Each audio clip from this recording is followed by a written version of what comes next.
Welcome to Kenton's videos. Enjoy the video. You start by confirming network and app readiness so the mirror will work smoothly. Make sure your phone and Google Home device are on the same Wi-Fi network. Differing networks block casting. Open the Google Home app and update it if needed, and check that Chromecast built-in is visible in the app. Also enable Bluetooth and grant location permissions when asked. These let the app discover nearby devices quickly. Once done, you're ready to initiate a cast from your device. You now start the active casting step. Open the content you wish to mirror, whether it's a video app, photo gallery, or the Chrome browser. Tap the cast icon inside the app. When the list appears, select your Google Home or Chromecast device.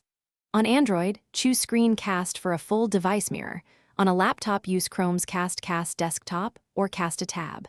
Make sure Do Not Disturb is off so notifications don't interrupt the stream. And watch for a brief connection animation. You complete the session by stopping the cast from the app or via Google Home when you're done.